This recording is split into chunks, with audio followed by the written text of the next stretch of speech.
Student, आप सबका स्वागत है फिर से एक नए वीडियो। तो इस वीडियो में हम बात करने वाले हैं 10th क्लास के इंग्लिश के पेपर के बारे में, जो आपका बहुत ही इंपॉर्टेंट पेपर होने वाला है। तो इस वीडियो के माध्यम से मैं सारे के सारे क्वेश्चन आपको सॉल्व कराने वाला हूँ, जो आपके सीधे पेपर में आने वाले हैं। तो इस वीडियो को पूरा का पूरा लास्ट तक देखना है। अगर चैनल पर पहली बार और चैनल को पूरा का पूरा आपको सब्सक्राइब कर लेना है। और अगर इसका PDF चाहिए तो PDF के लिए आपको वीडियो को पूरा लास्ट तक देखना है। वीडियो के लास्ट में मैं PDF बता दूंगा, PDF इसका कहाँ पर मिलने वाला है और कहाँ से इनके सारे के सारे क्वेश्चन आपको इसके मिलने वाले हैं। सारे के सारे आपको इसमें सब कुछ मिलने वाला है। बस वीडियो को पूरा का पूरा आपको यहाँ पे लास्ट तक देखते रहना है। तो बस वीडियो को चलो स्टार्ट करते देखते हैं पहला ऑप्शन इसमें क्या पूछा गया और सारे प्रश्नों की हम बात यहाँ पे करने वाले हैं विद आंसर के साथ। तो यहाँ पे आप देख सकते हैं कि आपको यहाँ पर सबसे ऊपर अपना रोल नंबर डालना है। ये आपका यहाँ पर सेट हो जाता है। इसके अंदर टोटल आपके 16 क्वेश्चन होने वाले हैं। ये आपका इंग्लिश का पेपर होने वाला मेंस क्लास में आपको 3 घंटे का समय मिलने वाला है टोटल। और यहाँ पे आपके 75 नंबर पूरे का भी पेपर होता है। तो पूरे के पूरे 75 नंबर इसी वीडियो के माध्यम से आपके आ जाएंगे। आपको इसको पेपर देने से पहले 1 से 2 बार जरूर देख लेना है, जिससे आपके सारे के सारे प्रश्न रिवाइज हो जाएंगे। तो हम इसमें पहले ऑप्शन की बात कर लेते हैं कि इसमें पहला ऑप्शन क्या पूछा गया, उसकी हम यहाँ पर पूरी की पूरी बात करने वाले हैं। तो यहाँ पे आप देख सकते हैं कि आपके सामने जो सेक्शन ए स्टार्ट होता है, सेक्शन ए में आपसे रीडिंग के प्रश्न पूछे जाने वाले रीडिंग से, जिसमें पहला ऑप्शन पूछा गया है कि read the following passage carefully and answer the question giving below. आपको ये जो पैसेज दे रखा है, इस पैसेज को केयरफुल्ली रीड करना है, इसको पढ़ना है और नीचे दिए गए प्रश्नों के आंसर देने हैं। जो आपसे यहाँ पे 5 से 6 प्रश्न पूछे जाते हैं, वो एक नंबर के प्रश्न होते हैं आपके, वो एकदम फ्री के प्रश्न होते हैं। आपको इस पूरे के पूरे पैराग्राफ को पढ़ लेना और नीचे दिए गए प्रश्नों के आंसर आपको यहाँ पे देने हैं। तो हम इसमें पहले ऑप्शन की बात कर लेते तो यहाँ पर देखते हैं पहला ऑप्शन क्या पूछा गया, उसकी पूरी की पूरी बात यहाँ पे करने वाले हैं। तो यहाँ पर सबसे पहला ऑप्शन पूछा गया कि Alexander Fleming was fond of क्या कहता था, हंटिंग। तो यहाँ पे आपको हंटिंग लगा देना है, ठीक है। इसके बाद दूसरा पूछा गया कि he had to work to earn his living when he was in। इसमें क्या आ जाएगा, इसमें हमें ऊपर वाला पैराग्राफ देख के जैसे यहाँ पे लिखा हुआ है आपको लिख देना है, found job shipping of London smaller rather university singing. तो इसमें ऊपर वाले पैराग्राफ को नीचे देख के नीचे दिए गए पैराग्राफ का पे आपको यहाँ पे पूरा का पूरा आंसर देना है। तो हम इसकी बात कर लेते पूरे के पूरे प्रश्न। तो यहाँ पे आपका दूसरे में आ जाएगा हिज 20, क्या आ जाएगा यहाँ पे हिज 20 लिखा है, 20 वर्ष उसने वहाँ पे काम किया था, ठीक। इस तरह से आपको यहाँ पे लिख देना है। प्रश्न नंबर 3 पूछा गया है आपसे कि what influence Alexander Fleming decision to leave his job at the shipping officer. Alexander ने क्या डिसीजन लिया जॉब छोड़ने के लिए शिपिंग ऑफिसर के लिए, वो आपको यहाँ पे बता देना है। तो इसका आप वो भी आंसर मैं बताने वाला हूँ, बस वीडियो को पूरा पूरा लास्ट तक आपको यहाँ पे देखते रहना है। तो उसका भी आंसर आपको यहाँ पे कर देना। तो उसका आंसर आपका हो जाएगा ऑप्शन बी, जिसमें रिलेटिव डेथ एंड इनहेरिटेंस आपको कर देना ऑप्शन बी। इसके बाद प्रश्न नंबर 4 की बात कर लेते हैं। प्रश्न नंबर 4 में पूछा गया है कि what does uninteresting mean in the context of Alexander Fleming job at the shipping officer. तो यहाँ पे क्या आ जाएगा, यहाँ पे आपका आ जाएगा रिगार्डिंग कर देना आपको ऑप्शन सी। इसके बाद पूछा गया प्रश्न नंबर 5 में Alexander Fleming joined for his medical training. तो कहाँ पे इन्होंने मेडिकल ट्रेनिंग ज्वाइन की थी, वो आपको यहाँ पे बता देनी है। तो इसका आंसर भी आपका यहाँ पे हो जाएगा, वो आपको यहाँ पे बता देना है। तो इसका आंसर आपका हो जाएगा मैरी, तो यहाँ पे हो जाएगा ऑप्शन बी मैरी हॉस्पिटल। तो इस तरह से आपका पहला का प्रश्न पूरा का पूरा होता है। सबके आंसर आपको अच्छे से याद कर लेने, तो आपके पेपर के लिए बहुत ही इंपॉर्टेंट होने वाले हैं। अब हम बात कर लेते हैं प्रश्न नंबर 2 की। प्रश्न नंबर 2 में क्या पूछेगा उसकी बात कर लेते हैं। प्रश्न नंबर 2 में पूछा गया कि read the following passage carefully and answer the question giving below. आपको नीचे एक पैराग्राफ दे रखा है, इस पैराग्राफ को पढ़ के नीचे देखे प्रश्नों के आंसर देने। ये आपके दो पैराग्राफ जो आपके 5-5 नंबर के होते हैं, एकदम फ्री होते हैं, तो इनको आपको यहाँ पर अच्छे से याद कर लेना है। अब हम बात कर लेते हैं जो आपसे प्रश्न नंबर 2 पूछा गया, तो उसके पैराग्राफ को आपको रीड कर लेना और नीचे दिए गए प्रश्नों के आंसर आपको वहाँ पर अच्छे से दे देना है। तो हमें यहाँ पे पहला ऑप्शन देख लेते हैं कि पहला ऑप्शन इसमें क्या पूछेगा, उसकी हम यहाँ पे बात कर लेते हैं। तो यहाँ पे आप देख लीजिएगा, यहाँ पे सबसे पहला ऑप्शन पूछा गया है कि what is primary use of vegetable oils according to the passage. तो यूज ऑफ वेजिटेबल्स ऑयल कहाँ करते हैं वो आपको यहाँ पे देख लेना, ऊपर लिखा होगा यहाँ पे वेजिटेबल ऑयल्स, वहीं पे आपको यहाँ पे क्लिक कर देना है।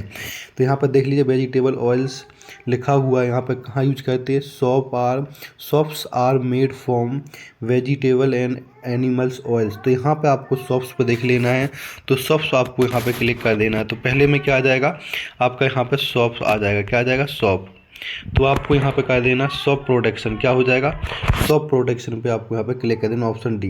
दूसरा पूछा गया है कि which type of oil is often referred to by politician and engineers. Politician और इंजीनियर्स कौन सा ऑयल यूज करते हैं वो आपको यहाँ पे बता देना। तो ऊपर जाना है, वहाँ पर पॉलिटेंस, आपको पॉलिटेंस देख लेना, इंजीनियर ऑयल्स, तो यहाँ पे दिख जाएगा वो ऑलमोस्ट मिनरल्स ऑयल। तो यहाँ पे आप देख सकते हैं कि इस तरह से आपको वहाँ से पूरे छांट होंगे, पॉलिटिकल ऑयल्स, तो यहाँ पे लिखा है मिनरल ऑयल्स। तो दूसरे में आपको यहाँ पे टिक कर देना है मिनरल ऑयल्स, क्या कह देना, मिनरल ऑयल्स आपको दूसरे पे टिक कर देना। तीसरा पूछा है कि the mineral oil when refined into petrol has contribute to the development of, किसका डेवलपमेंट इसमें होता है वो आपको यहाँ पे बता देना। तो यहाँ पर देख लीजिएगा डेवलपमेंट आपको देख लेना कहाँ पर, कहीं पर लिखा होगा, तो वो आपको यहाँ पे टिक कर देना है। तो इसको पूरा का पूरा आपको ध्यान से पढ़ लेना है।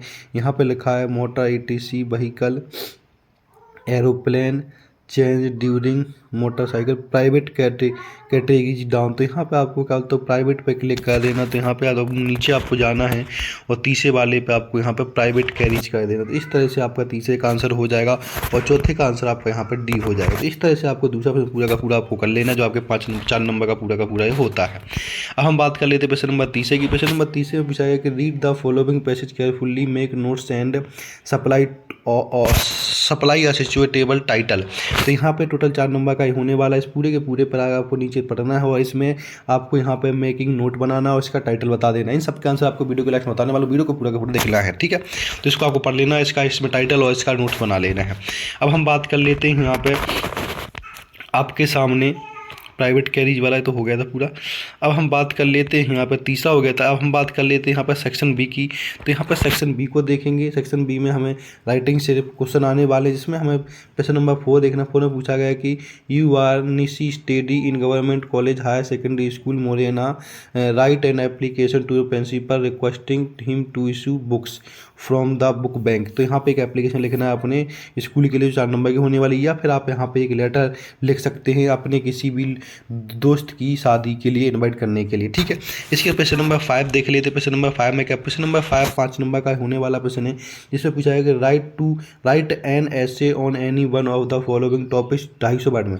आपके सामने 4 टॉपिक दिए, इन 4 टॉपिक में से किसी एक टॉपिक पर आपको यहाँ पे ऐसे लिखना है, निबंध लिखना है, जो आपके लिए बहुत ही सिंपल ये होने वाला है। अब हम बात कर लेते प्रश्न नंबर आपके सामने 5वें की, और वाले प्रश्न में पूछा गया है, वो देख लीजिएगा यहाँ पे, right paragraph on any one of the following 250। इसमें से आपको किसी एक 3 दे रखे हैं, 3 में से किसी एक पर पैराग्राफ लिखने है आपको 250 वर्डों में। ये भी आपका पूरा का पूरा 5 नंबर का होने वाला है।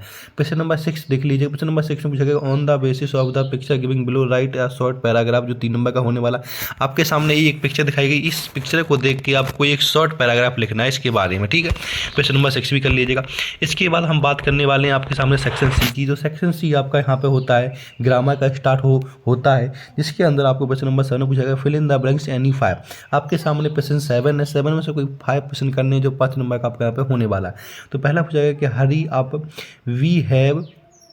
We have not got dash time. तो यहाँ पे आ जाएगा मच, क्या आ जाएगा, मच भर लेना पहले में। दूसरा पूछा गया कि every year 1000 of people die dash cancer. तो यहाँ पे फ्रॉम हो जाएगा, फ्रॉम कैंसर से मरते हैं।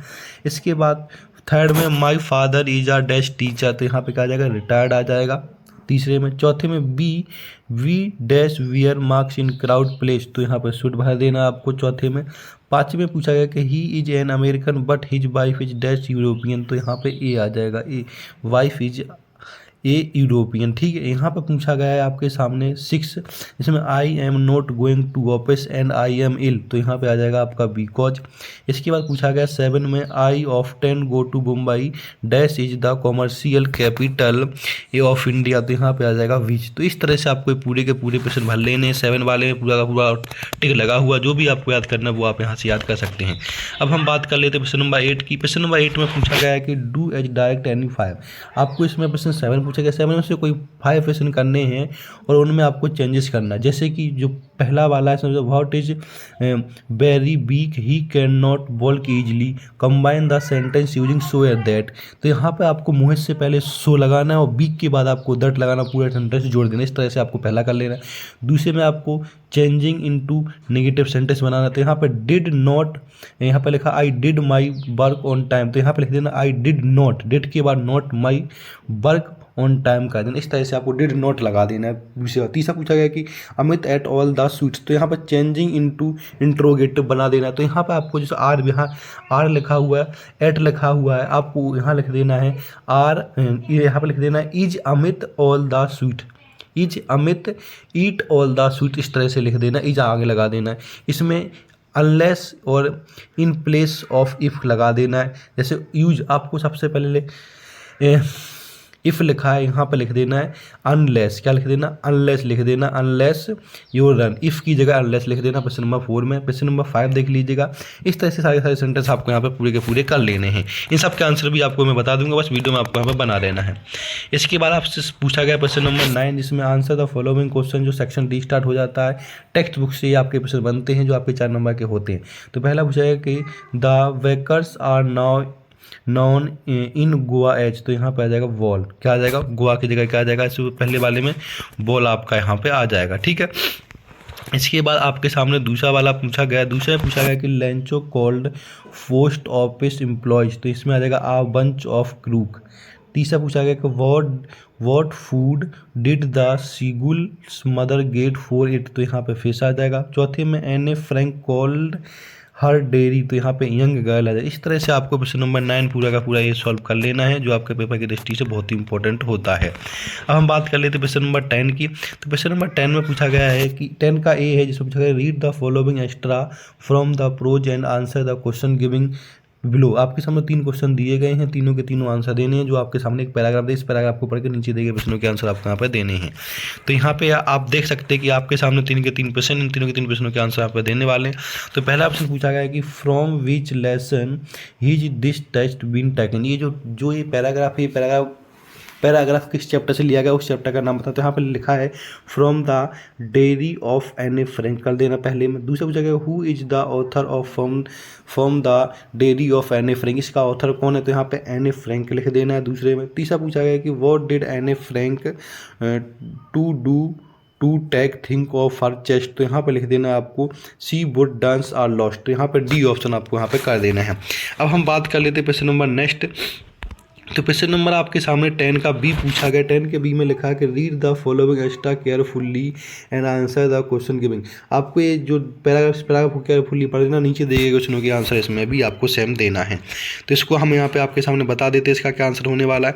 तो यहाँ पे आप देख लीजिए, इसमें पूछा गया कि which from poem the have the above lines been taken. ये पोएम की जो लाइन है कहाँ से, कौन से पोएम से ली गई, तो यहाँ पे लिख देना ए ट्री, पहला लगा देना। दूसरे में पूछा गया कि the figures of speech use in line the moon is broken like a mirror is, तो यहाँ पे स्माइली लिख देना है। तीसरा पूछा गया the opposite of the word forward is, तो इसमें आपको यहाँ पे ऑप्शन लगा देना है बैकवर्ड, क्या फॉरवर्ड का बैकवर्ड लगा दे। इस तरह से आपको क्वेश्चन नंबर 10 का बी कर लेना है। अब आपके सामने यहाँ पे क्वेश्चन नंबर 11 आता है। क्वेश्चन नंबर 11 को देखेंगे। क्वेश्चन नंबर 11 में पूछा गया है कि answer the following question 30 word में एनी 6 क्वेश्चन करने। आपके सामने 8 क्वेश्चन दिए गए, 8 में से कोई 6 क्वेश्चन आपको यहाँ पे करने हैं, जो टोटल एक क्वेश्चन 2 नंबर का होने वाला है। तो टोटल 12 नंबर